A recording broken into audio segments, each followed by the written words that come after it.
Hey there, Cozy Babe, and welcome back to the Cozy Babes Club. My name is Chloe Taylor, and today we are talking things all winter routine. Basically like a cozy winter routine that is very like slowed down and intentional, because I'm just gonna say it. I am not here for the great winter lock-in. Y'all already know this. I say it in almost every episode right now. I'm not here for the great winter lock-in. I am not here to be that person that is hustling. And now, when the sun hits Sagittarius season, I might feel differently, and we'll check in then, because I am a Sag rising. And so I feel like sometimes, when the sun hits your rising, it is a time that might be a little bit more like, ooh, baby, move fast.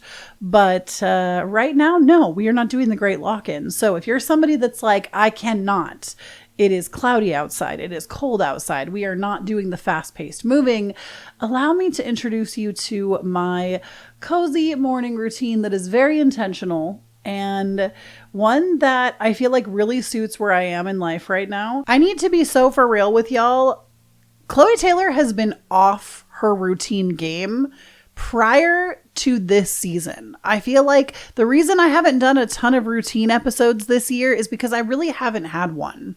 And right now I am like having this very like consistent thing going, and it feels really good. And so I was like, yes, we are going to do routine episodes because I feel like I have something to say about this, and you have come to the right place for it.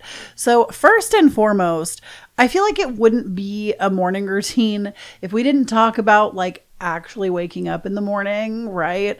So y'all already know that I like chronically have always been somebody that my sleep is all over the place. Like I sometimes am up at like 5 a.m. I sometimes am up at noon. I sometimes sleep until 2. Like my sleep schedule is all over the place. It has been for the bulk of my adult life, and I don't have kids. I don't have a typical job.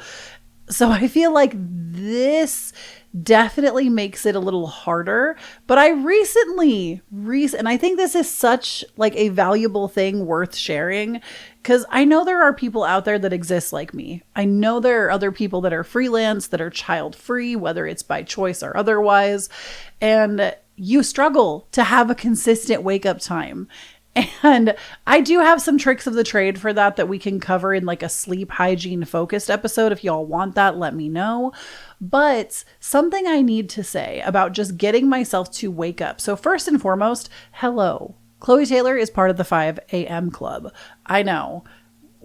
How did we go from waking up at 2 p.m. to getting up at 5 a.m.? Okay. How did we do that?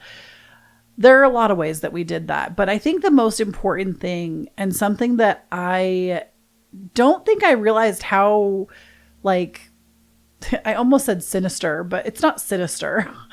I don't think I realized how, like, much I didn't care about myself. And hear me out before you run away screaming. I'm not trying to put down anybody who gets up later, okay? I believe that we should not do sleep shame. And if your body is tired, your body is tired. Point blank, period. You don't need to hard wrestle yourself to fit this specific mold. But the reason I have been able to get up early as of late, number one, my spouse does have a really early schedule most of the time. And the way that we kind of work out our schedule together as like cohabitating people, as people that want to see each other and spend as much time together as possible when we're both not busy. I do feel like obviously him having a really early rising schedule kind of almost forces me on one where if I don't get up early, I don't really see him. So, and he already has kind of limited hours, right? And I love him and I want to see him. So we have limited time together now that he is working 2 jobs. So that definitely is part of it. But something that occurred to me over the last couple of weeks as I have been really in this routine is that I would always tell myself, and you have to have something in the morning to get up for. What is your reason for getting up? If you struggle to get up in the morning, you have to have a good reason for getting up. And some people say it's their morning coffee, it's their dog, it's their kids, it's their spouse, they have a job that they have to adhere to, right? What is your reason for getting up in the morning? if you don't got a dog, you don't got kids. I do have a spouse that I'll get up for, but it's easy to get back in bed as soon as he leaves. What is your reason? And it hit me just like over this last like little bit. I was getting up in the morning one morning and I was about to hit snooze. Okay. I am the queen of like hit snooze until it's 2 hours later, maybe 3 hours later. And I know some of you are like this. Okay. It's not just me. I know that this is a universal experience. It hit me when I was asking myself right in the morning, what are you getting up for, Chloe? Like, why are you getting up? What is so important about making this routine? And I was like, myself.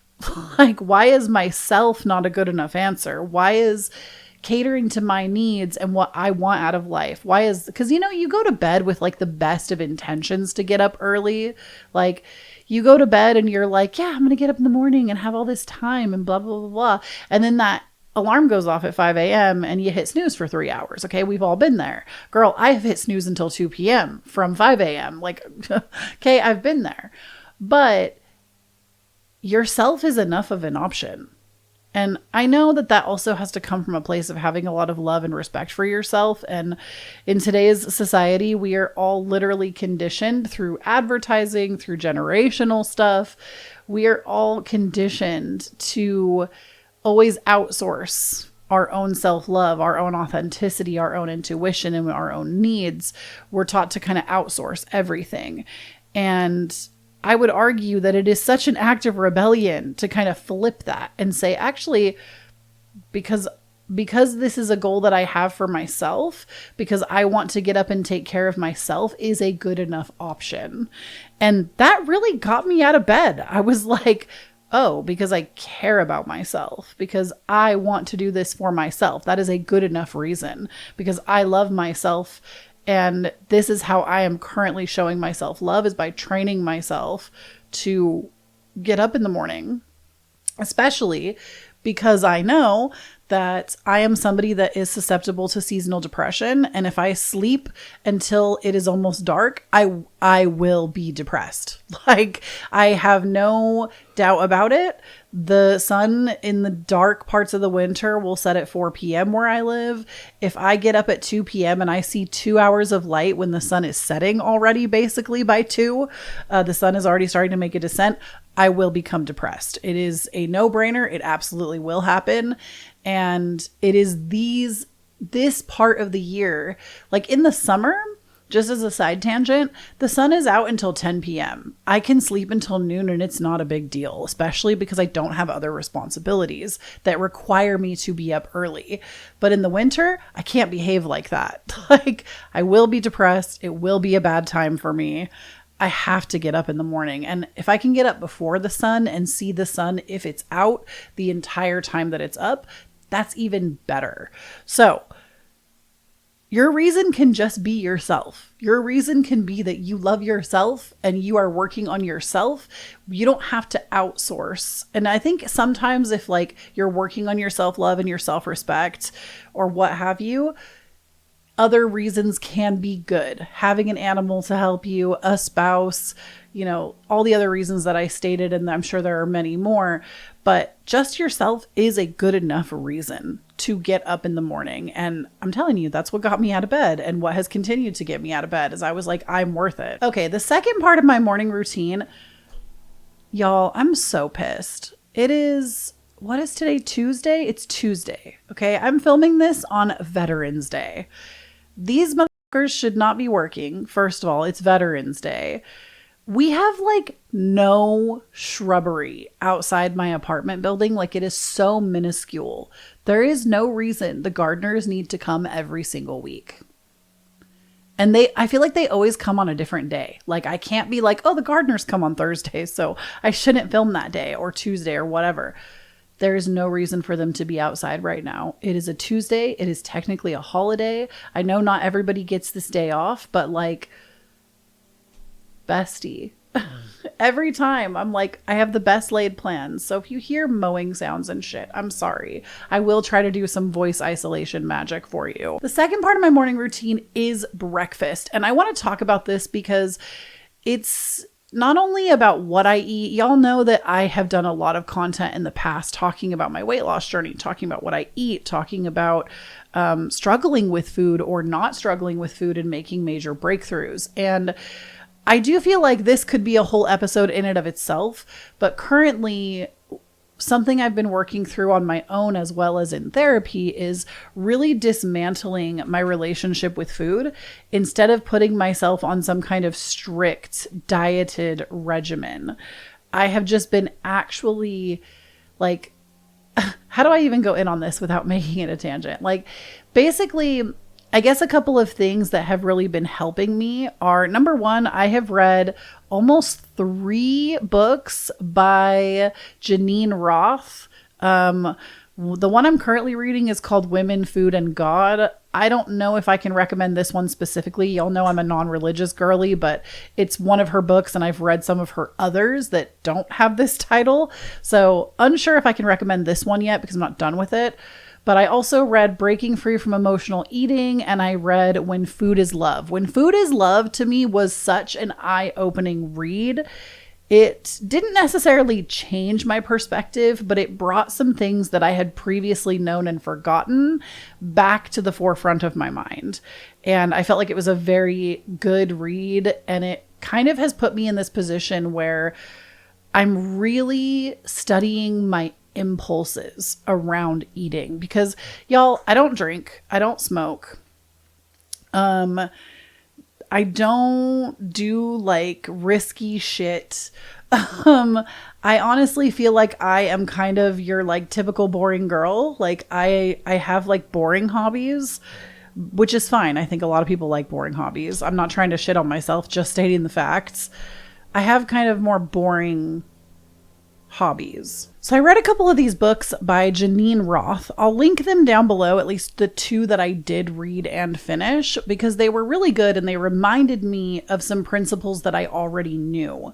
But it's just been a long time since I've visited these principles, and something that I have been practicing is, number one, especially in the morning, but all of my meals that I eat at home, I eat at the breakfast table or the dinner table, the table in my kitchen. I eat at the table with no distractions. I eat at the table with no distractions. And when I am eating, I put my fork down between every single bite and I like really taste the food. I really take my time. And once I have done that, about like 2/3 of the way through whatever I'm eating in the morning, and at any meal, but specifically for the morning, because we're talking about the morning routine, I will ask myself, if I'm starting to feel full and I notice that, what am I hoping, if I continue to eat past polite fullness, what am I hoping this food is going to do for me?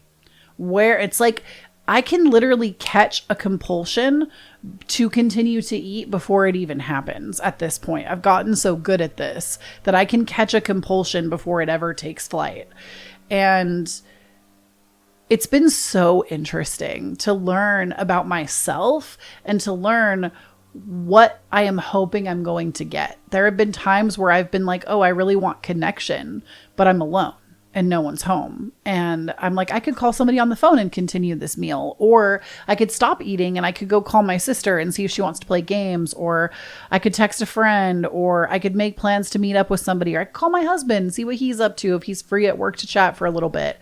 You know, I have really discovered that oftentimes when I tend to have the compulsion to overeat, it's that I am chasing some kind of connection that I'm not getting. And I notice that about myself in general. When I spend time with other people, I don't tend to sit and overeat. I will like forget about food completely when I am spending time with others. I'm a very social person. I have learned this about myself in my adult life, especially. I used to say that I was an introvert growing up. I actually don't think I am. I think I'm a very extroverted person. Don't get me wrong, I do think it's important for me to recharge on my own, but in my day-to-day life, I think I have a relatively high social bar. I love to yap, and I have to find like outlets for that yap, or this is why like all of my careers that I have had, so many of them are just me sitting in a room talking to myself, which like maybe you could argue is not the healthiest, but it's because I enjoy conversing so much. It is like, I don't know if that's on being a Gemini moon. I know my human design chart talks a lot about like my gift to the world, or like my special gift, because everybody has one, is about conversing and connecting with other people and being able to converse with anybody. I do think the gift of gab is a gift and not everybody possesses it. But a lot of times I'll notice with food, it's like I want connection and I'll like eat instead of connect. And sometimes there are other reasons for it, but I've noticed that, and it's led me to going, okay, how else can I get this need met? Can I go join a Discord server for a game that I like and try talking to people? Can I go hang out on somebody's Twitch stream? Can I, like I said, call a family member, call a friend, text somebody, make some local plans, see if anybody's free locally? These are things that I can do because I have a really high social bar. And though I can do so much to fill it myself, I do have to rely on other people to help me fill that. So that's something though, just in general, being mindful. I know for some of y'all that have never done that before, that might sound like so much effort to sit down, put your fork down between every single bite and ask yourself these really powerful questions just to see what comes up. I would challenge anybody that struggles with not listening to your body's natural cues and not trusting your body, because that's what this has really been about for me, has been learning to trust my body. You know, I used to say, if I let myself eat whenever I want to, I'm always hungry and I'm always going to eat. That's actually not true. I have found that when I listen to my body and I trust it to tell me and I honor every time I'm hungry, it's like I actually eat a lot less than I think. That has been astounding to me, to see my plate when I actually put food on it and how much is left on the plate when I am being intentional. I am always shocked. I'm like, wow, a past version of me would have eaten this entire thing. And then I would have also come back 2 hours later to eat more because I wasn't listening to my own body cues. Like, girl, I had been so out of trust with my body that I did not trust her to do anything right for me. And that's on medical trauma. But in general, this has been a really powerful thing. I've only been working on this for probably the last like 10 days, but it has been revolutionary to my morning routine and to my life in general. I feel like relearning to trust my body, and like for some people, y'all already do this naturally, and so you're just like, what do you mean that's a struggle? But like, it has been a struggle for a huge, like, I remember, you know what, that's a side tangent, we're not going to get into that. Save that for the episode on intuitive eating. But in any case, I also feel like I still focus on high protein breakfast, but not if it doesn't sound good. This might surprise you about me, because y'all know in the past, I was like 3 eggs, 3 pieces of bacon, and cottage cheese. That was breakfast every day, and yogurt. And I have gotten down to a point where most of the time my breakfast looks like 2 eggs, 2 pieces of bacon, and I usually don't finish it because my body is not hungry anymore. Once I finish most of it, there might be like 2 bites left on the plate, but I have gotten to a place where I realize my body actually doesn't need that much, not right in the morning. Or because I am allowing myself to trust my body and let myself have what it wants, even if that was chocolate chip cookies every day for breakfast, lunch, and dinner, I would do that until I got tired of that, which does happen surprisingly. When you listen to your body and what it wants and you stop restricting so much, you actually do crave other foods, which I was really shocked to find that out as well. But I've also been really into, I can't believe I'm saying it, because y'all know that I'm al dente. Y'all know that I like read labels like a crazy person. But I've been really into, and it's not healthy for you, I've been really into the blueberries and cream instant oatmeal. This shit, I don't know what it was. I was craving it one day when I was sick, and I have eaten it numerous times for sometimes lunch, breakfast, sometimes part of my lunch. I've even had it as like a dessert later. I just crave it sometimes. And I think it's because it was a childhood favorite for me. But yeah, I allow myself to have like a packet of that or something because I'm also a big believer. I know everybody eats differently. And I'm never going to be able to talk to every single person about their dietary habits because everybody needs something different. We are not all the same. And I think that's why diets are so difficult. Not diets as in restrictive eating, but like diet as in the way that you eat. Diets are so difficult to talk about because everybody's body is different and everybody requires something different. It's also kind of a beautiful thing, though, that you get to come up with your own formula. But in any case, where was I going with that thought? In any case, I've just been very focused on being mindful with food. I still don't think it takes me that long to eat in the morning, even though I'm taking all this time and like really being intentional. I probably don't spend 20 minutes eating breakfast. Like it's not that crazy. It's maybe a 10-minute ordeal. I also have really been on my vitamin game lately. I've been taking the Mary Ruth's with the hair growth in it. I'll link it down below if you're interested. It will be an affiliate link, but like an Amazon affiliate link because I do have that. So support it if you shop there. It doesn't cost you extra to use it and I get a kickback. But so far, I can't say that I recommend, but like I will 100% recommend if I see some serious results. I've only been taking it for about a week, but I think it actually tastes really good and I like it. It's a liquid vitamin though that has like a daily vitamin plus stuff for hair growth because I've been struggling. Me and my hair are having a journey right now. That's for another episode. But in any case, I'm taking my vitamins in the morning. I'm eating my mindful breakfast. And also, I recently put my Christmas tree up in my house, which I will and I have been vlogging for Patreon for this month. You're going to get to see me decorate my entire apartment. So make sure, actually, shameless self-plug. If you're not following me on Patreon, please do so. Patreon is the one place that you can support the making of this show if it's something that you enjoy. I am a small creator and anything that I receive there is always really helpful. You also get so much content. I do tarot and astrology reports every month, a monthly theme. We've started a book club where this month we're actually reading A Court of Thorns and Roses. Next month we're reading A Court of Mist and Fury. And I'm really looking forward to when I drop like the reading vlog for that.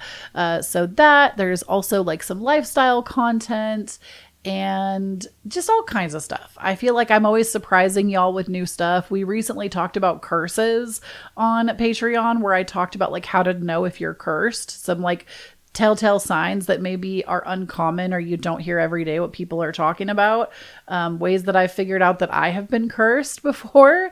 Follow me on Patreon. You can follow for as low as $2.22, so $2.22 a month, or as high as $14.14. That's like the height of my tiers. And every tier kind of offers something a little bit different. So I would love to have your support and I would just love to have you over there. I feel like we have such a great community and the link for that, of course, is always down below. So patreon.com/Chloe Taylor. Anyways, I recently put up my Christmas tree. So I like have my breakfast with like by the light of the Christmas tree. And I think that's so nice, but that's been the vibe. Okay. That's the breakfast vibe. We have breakfast every morning. Breakfast really is probably the first thing on my mind after like brushing my teeth, going to the bathroom. I prattle into the kitchen and get started on breakfast. That is like top tier. I'm always hungry for it. I'm definitely not a wait 2 hours and see how I feel for breakfast kind of girly. I am an immediate breakfast girly. The next part of my morning routine is probably my favorite part of the routine, which is sitting by the Christmas. Everybody knows, okay, this is if you are somebody that celebrates Yule or Christmas or you put a tree up in your house, this is a universal experience. I don't care what you say. Leave me a Christmas tree emoji down below if you know what I'm talking about. Okay, comment a Christmas tree emoji. This is a universal experience. If it's not, tell me about it in the comments if it's not for you. I want to hear from you too. But the universal experience is, when you're up before the sun is up, okay? You're up before the sun is up. Nobody else is awake or nobody else is home, which is even better.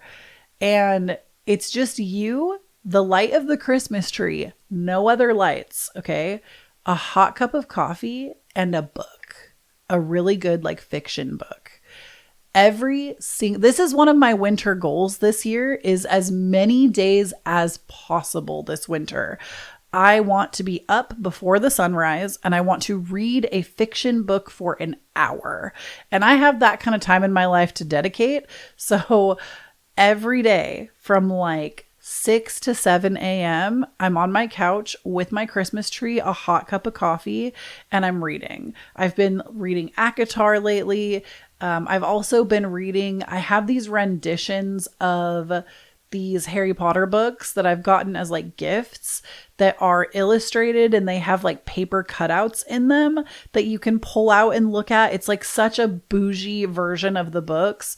And one of my winter goals this year is also to read the first 4, which those are the only ones that have been made so far, is the first, second, third, and fourth Harry Potter book. Oh my God. Just the light of the tree and this like nostalgic read from my childhood. Girl, it is a beautiful Pacific Northwest day when I am doing this, okay? And it's just like me being cozy, curled up with a blanket, my cat. It's the vibe. This is my favorite part of my morning routine. I want it as often as possible. This is why I will not take my Christmas tree down until February, is because I want to prolong how long I get to do this thing. It's like probably the highlight of my winter. Then once I have done that, I've had my time to relax, to really like self-soothe, be with myself, give myself the time.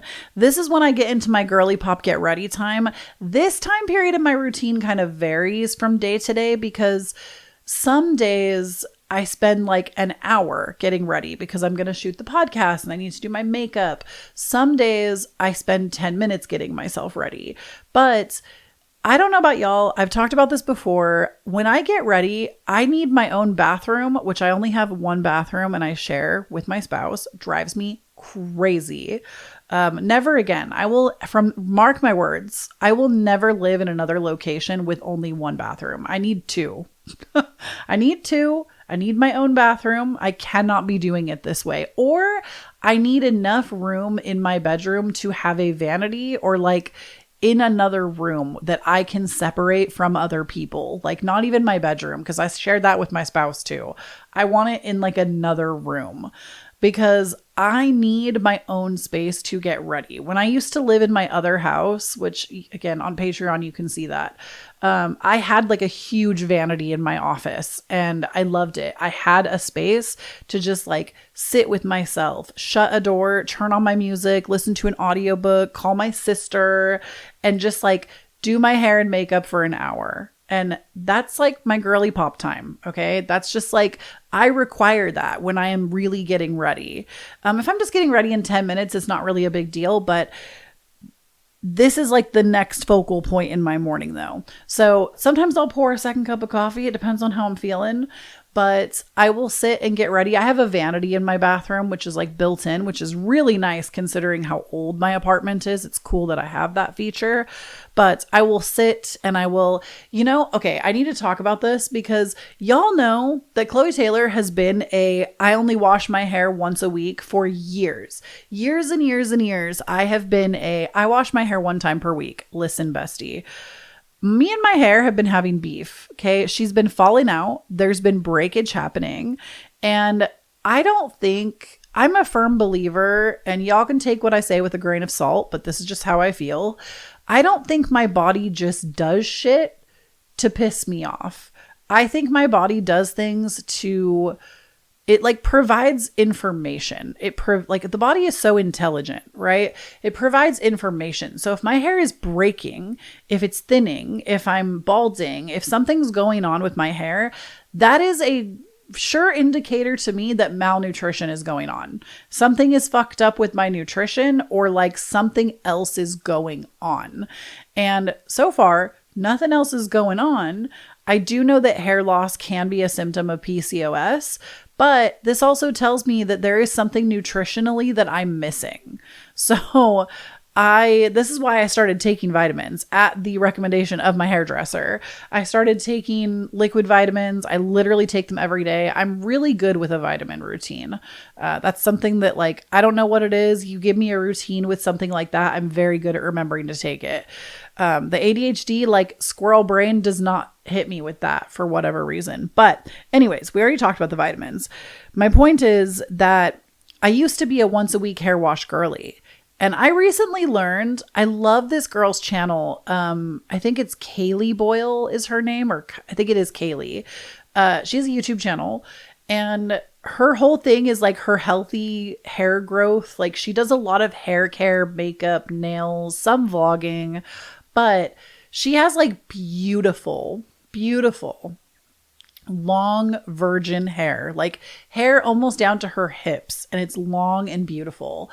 And she recently posted a video within the last few months that was like an hour long, talking about her hair growth journey and all of the things that she has done to have this like beautiful, healthy hair. And she's like so real about it. She's not like, oh, I took these vitamins and my hair grew faster. Like she's not trying to lie to you. Okay. She's like so real about it. And something that she said that I was like, oh, I've never thought about it like that. If your hair is greasy at the root, which it does take my hair like 3 to 4 days for that to happen, but if your hair is greasy at the root, you're doing yourself a disservice by not washing your scalp. Like, you don't need to wash your hair 1 time per week to have healthy long hair. If that were true, my hair wouldn't be breaking and falling out. Like, that's not true. I don't know why we all believed this at one time.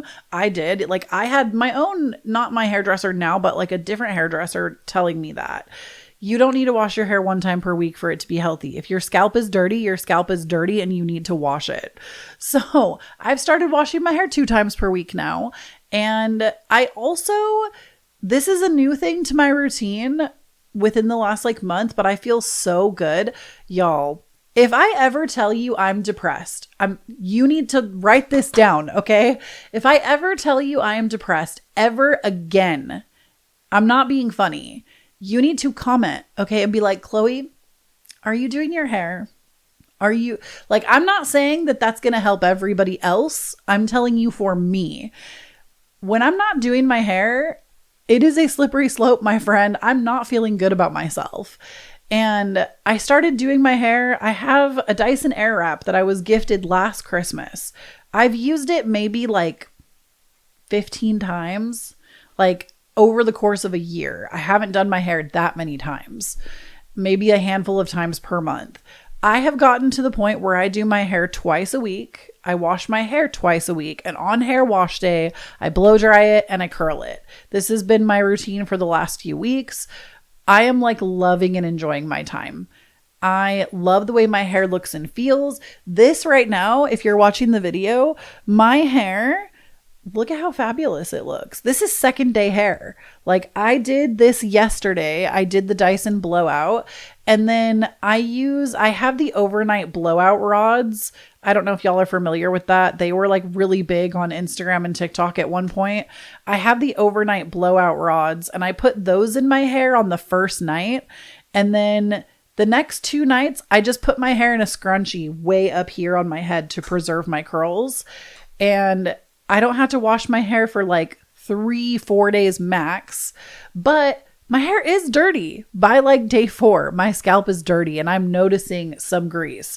Now, for some of y'all, that's going to look different. Maybe your hair is greasy, dirty every day and you need to wash your scalp every day. Okay. Or do like every other day. This myth about 1 time per week, I was wrong. And I'm willing to come here and tell you that I was wrong. And I do think it has been causing my hair problems. So now I'm washing my hair a couple times a week, and I'm actually doing it as well, because I also read and heard that when you don't blow dry your hair when it's wet, you have the potential to get like mold in your hair, which it makes sense when you have all this like wet hair laying over itself. I could totally see how that could happen. I don't know how 100% that is, but it scared me enough to gross me out to be like, nope, we got to blow dry the hair every time. I'm never going to bed with like wet roots ever again. So that's a whole thing. But I am like loving my hair right now. I feel like even on day 4, my curls still will look good without touching them up at all. They will still look good. But I just noticed that my hair needs to be washed. So I could continue to wear them, but the hair needs washing.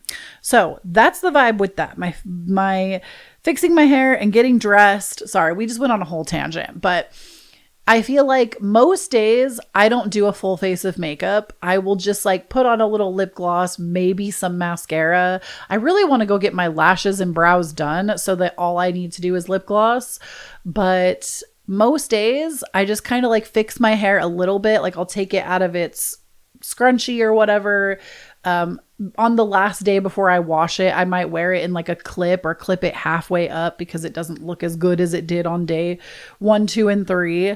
But I'll just fix my hair and I'll put clothes on. So usually I wear a dress, if I'm honest. Living in my house and just like walking around doing chores or working on my own stuff, I like the freedom of a dress, so I wear a lot of dresses, but I will get ready and just be like, at least when I'm ready, I feel like if anything happens in my day, I don't ever turn down an invite or an engagement because I'm always ready for it. And I like that. It makes me feel good and feel confident. So I do at least spend about 10 to 15 minutes getting myself ready on the daily, but on a day like today, I'll spend a lot longer, like an hour, sometimes an hour and a half.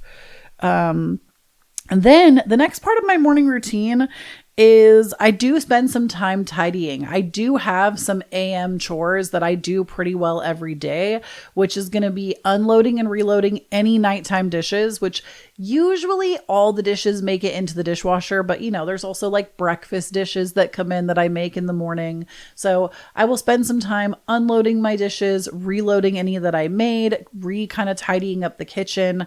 I will also send my vacuum out most mornings, make my bed, even if I end up getting back into it to like chill for the day because I'm a bed rotting queen. I will take the time to make my bed because even if I'm like about to go back to sleep at any point in time, I can't stand to get in an unmade bed. Like it needs to be made because the sheets are all messed up and I can't stand to sleep like that. It drives me up the wall. So I'll make the bed, handle the dishes, and I also will spend some time doing a little bit of deep cleaning. I try to do 1 room a day during the week so that nothing ever has the opportunity to get messy.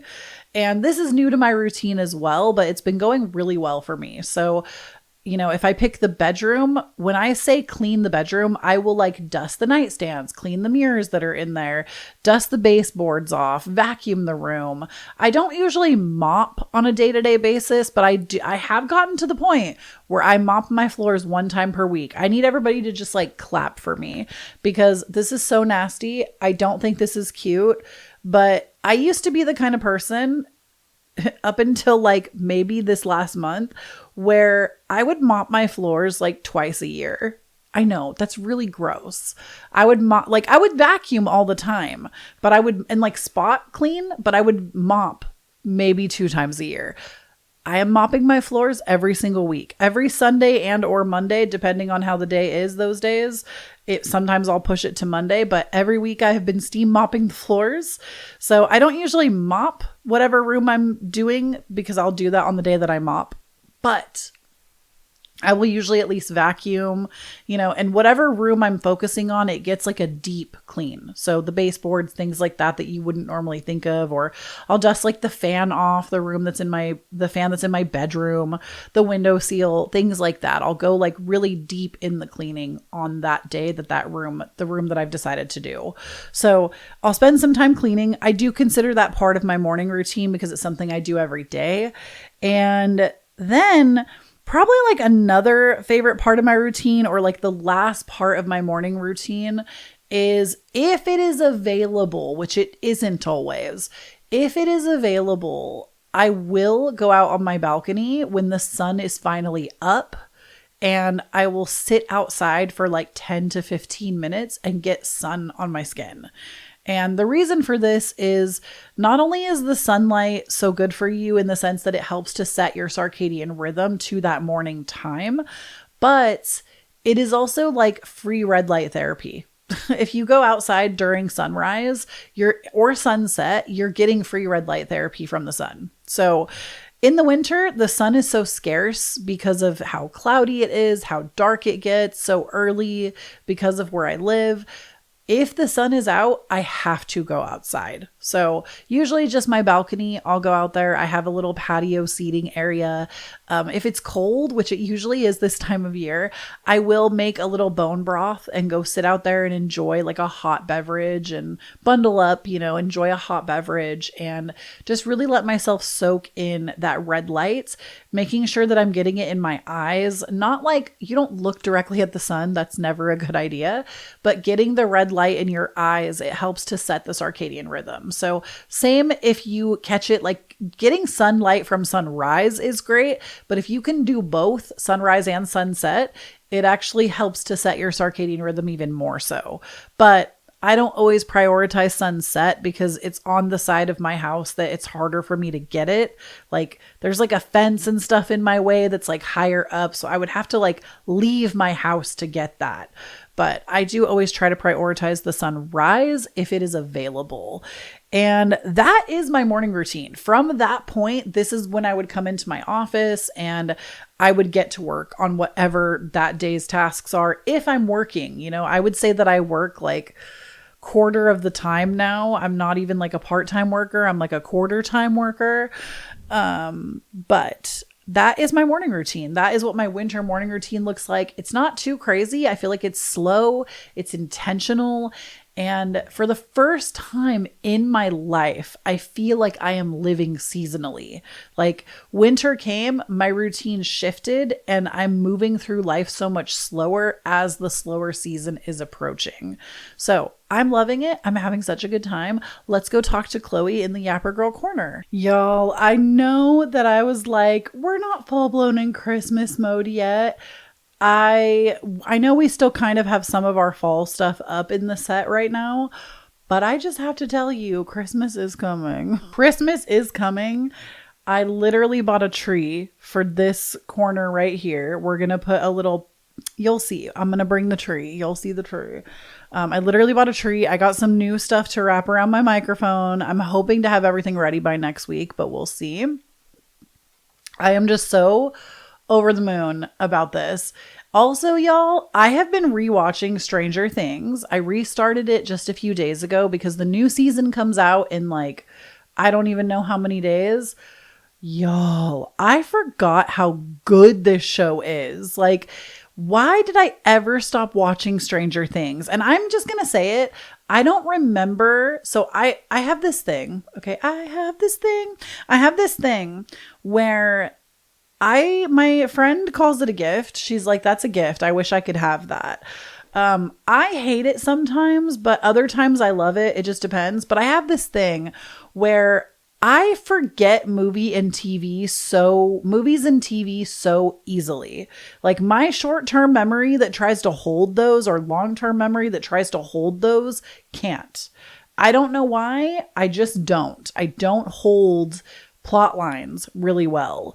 And so I can watch a show, and unless I've seen the show a bunch of times, like Gossip Girl, I know that show. I've seen it so many times. I know the storylines. I know the arcs. I know what happens. It's hard for me to forget that stuff. There might be like a few things here and there that I'm always like, when it happens. But for the most part, I know all the major plot lines because I've seen that show a bunch of times, especially season 1. I feel like I really know season 1. But when it comes to all other shows, I am like I'm so forgetful. I can't hold a show to save my life. And Stranger Things, it's like watching a brand new show. I have forgotten all of the plot lines. I don't know what happens. There are very few things in the show that I recall. Like, spoilers, if you haven't watched it, that's your bad. The last season that aired came out in 2022. Like, if you haven't watched it, you've had 3 years to figure your life out. I'm spoiling it. I know that, like, I remembered when Barb died, like, that was not new to me. I know that Will Burrows comes back and isn't actually dead, but he's like weird. I remember that, like, Dustin eventually has a girlfriend that he met at like space camp or something. I remember like there are parts of the show that I remember. I know there's like a big mall scene with the monsters, I think in season 3 or maybe it's season 2, but like I remember certain things, but not all of it. And for the most part, I don't like season 1. I have like almost no recollection of. I don't remember how the season ends. I don't remember what happens. Something I will tell you though, even though I don't remember it, if you are not caught up on this show and you like dropped out at any point, I will tell you, I remember watching season 4, which was the last season to air before this next one comes out, which is the final season. Season 4 to me was the best season. I just like, okay, the only thing I can really tell you, because I don't remember why I liked it so much, but I do remember that like all of the characters, there were like 3 different plot lines going on in season 4. And the characters are separated. Like Winona Ryder's character and David Harbour, I think is his name. Their plot line is separate from the kids. Like Elle and Mike are doing something else. And then there's like another subgroup that's doing something else. So there's like 3 plot lines going on, but every single plot line is so good. Like I remember they would like change over to another plot and I'd go, oh yeah, I forgot I was really interested in what these guys were doing. And I feel like with a lot of like books or shows where you get different plot lines running through it, there are some that like don't hit as hard and you're just like, whatever. I don't want to watch that. Just get back to the people I care about. No, I remember season 4. I was like, I care about every single plot line that is happening right now. I want to know everything that's going to happen. And I don't think I've ever felt that way about a movie or a show or a book even. Like, you know how you'll get like multiple perspectives in books? I don't know that I've ever read a book that I like cared about everyone's perspective. So this show though, I remember season 4 was the best. Like it just blew me away. I think it was the best season. And I remember saying that after I watched it, I was like, season 4 was the best season. Like if you dropped out at any point, you need to go back to it just for season 4. And season 5 is supposed to be the final season. The first half of it is getting released at the end of this month. And then I don't know when they're releasing the second half of season 5. I hate that Netflix does this, but I know it's just smart marketing because they want you to keep the service. So they'll split the seasons in half. They did it with Wednesday as well, which was really annoying, but I'm really excited. I can't believe they haven't had a season since 2022. It's been 3 years. Like, what? I'm just really into Stranger Things right now. And what's funny is I feel like it's a good show, at least the first season for right now, because it's not Christmas, but there are a bunch of Christmas lights. If you know what I'm talking about, if you know, you know, there is a bunch of Christmas lights in the first season. And I was like, I don't know, it's kind of giving Christmas. Because I'm also like really into Christmas right now. My whole apartment is decorated. Like I decorated my bathroom. I decorated my living room. My bedroom is decorated. Like I said, I vlogged it. It's not out on Patreon yet, but it will be this month. I got like a bunch of footage of me putting this together. I'm still technically adding footage to my vlog because it's like the month of November, but I did film doing a lot of decorating for y'all. So I'm excited to share that. But I don't feel like I have a lot to talk about in the Yapper Girl Corner this week. Not too much in life has been going on. I feel like I've been very routine focused. I've been like, y'all, I feel like Mars moved into Sagittarius and I was just like, hello, I am awake. I am busy. And as a Sag rising, I think that makes sense.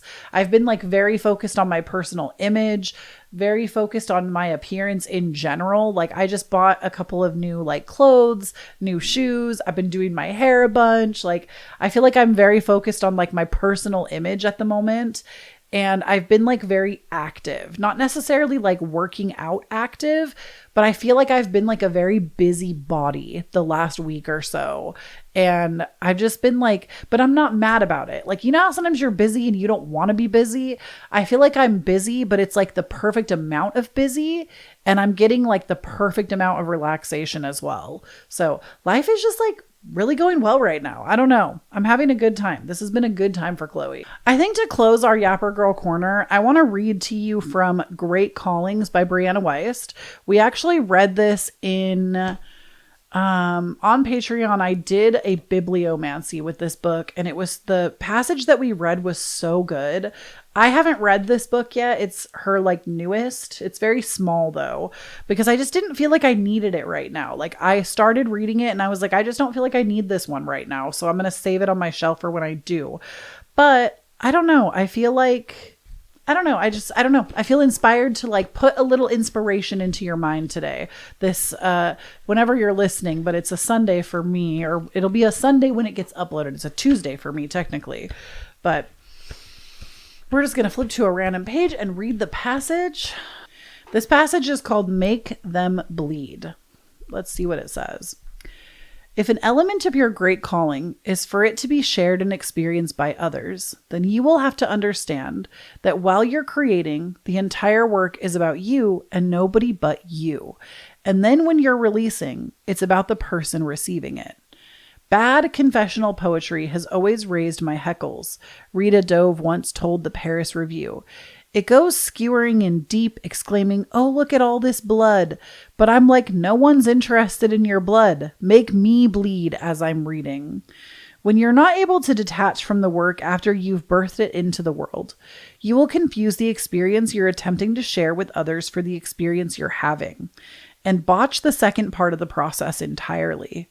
Despite all of the time and devotion you've poured into what you've created, it will never quite reach people the way you meant for it to, because you are sitting on the stage, musing away as though you're still in the invention process.